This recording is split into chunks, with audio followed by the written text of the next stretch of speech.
In this one, all we're doing is we're doing each row. So in this one, we'll add these two and then multiply these two, and we should get the same thing. If we don't get the same thing, then that kind of tells us that we're wrong.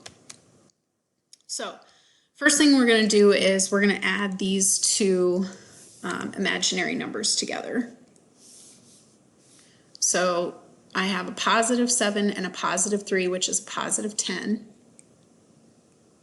And I have a positive 9 plus a negative 4, which is a positive 5i. So hopefully we get that same thing for this one. So with this one, we just distribute to everything here. So 5i times 1 is 5i. And 5i times negative 2i is negative 10i squared. But remember, I squared is basically the same thing as multiplying times negative 1. So now we have positive 5i, which is what we have over here, and positive 10, which is also what we have over here. So because addition is commutative, we can switch these two around, 10 plus 5i. So we match on this one. On the second one, again, we're going to distribute just like we did for the previous one. So 2i times 3 is 6i, and 2i times 4i is positive 8i squared. Well, I squared is the same thing as multiplying times negative 1, so this would be 6i plus negative 8, or we could write it as negative 8 plus 6i. So on this one, we're subtracting, so we're going to take 1 minus 9, which is negative 8, and we're going to do 2i minus a negative 4. So that minus a negative 4 becomes positive 4, so 2i plus 4i is positive 6i. For the third one, we are going to distribute. So I'm going to use the area model over here.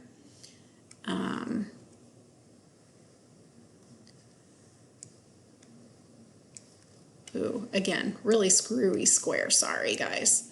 So we have 4 minus 3i and 4 plus 3i. So we have 16 minus 12i, and then we have plus 12i, and then we have negative 9i squared. So remember, the I squared is like multiplying times negative 1, so this would be positive 9. So 16 plus 9 is 25. Because these positive 12i and the negative 12i add to 0, so we don't need to write that part. If we wanted to, we could write it as plus 0i. And then in this one, again, we're adding these two numbers here, so we have 5 plus 20, which is 25. And then we have 1i here. Remember, this is a 1, and this is also a 1. So we have positive 1i plus a negative 1i, which would add to 0. So again, this would be plus 0i. All right, for the fourth one, 2i to the fourth. Remember, we did this in class one day. 2 to the fourth is 16. I to the fourth is the same thing as 1, so this I to the fourth, we don't even need to put that in there. It's just 16.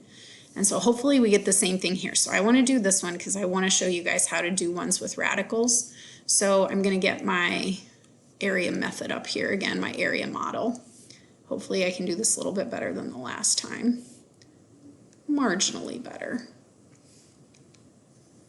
Okay, so across the top I'm going to do 3 plus I square root of 7, and on the other side I'm going to do 3 minus I times the square root of 7. Now, if you notice, this one is similar to this one in that we had basically the same two numbers, but the sign in between one of them was different. So we had 3 plus and we have 3 minus. Here we had 4 minus and 4 plus, and that middle term here canceled out. So let's see if that continues to happen with these two right here. So we're going to do 3 times 3 is 9. 3 times I radical 7 is positive 3I square root of 7. And then again here we have negative I root 7 times 3, which would be negative 3I square root of 7. So again, it looks like these two are going to cancel out for us. I'm going to take a negative I root 7 times positive I root 7, so that's going to give me a negative because a positive times a negative is a negative. I times I is I squared, so that's the same thing as a negative 1. I'm going to put the I squared here first. And then I have the square root of 7 times the square root of 7, which is just positive 7. So I have negative 1, which is a positive. And then these two are going to cancel out, so 9 plus 7 is 16. All right, on the next one, we have subtraction. Okay, so we have 1 minus negative 7, which is this minus negative becomes a positive. So 1 plus 7 is 8. And then I have positive I square root of 5 minus a negative, which becomes positive I square root of 5. So that would be plus 2I square root of 5s. And so then we want to see if that's the same thing that we get over here. So we're going to distribute for this one. So we have negative 2 times negative square root of 5, which is positive 2I times the square root of 5, which you can see we already match over here. And then we have negative 2I times a positive 4I, which would be negative 8I squared. And the I squared is like multiplying times negative 1. So negative 8 times negative 1 is positive 8. And again, we can switch these two around. This would be 8 plus 2I square roots of 5. And then for the last one, we have, for the last one we have 1/2 I times 1/3 I times 3/4 I. So remember with the fractions, we can just multiply straight across. So 1 times 1 times 3 is 3. And 2 times 3 times 4 is 24. 2 times 3 is 6. 6 times 4 is 24. And then we have I cubed. And so we want to simplify this. 3 over 24 is the same thing as 1 over 8. And I cubed is the same thing as negative I. So this would reduce down to negative I over 8.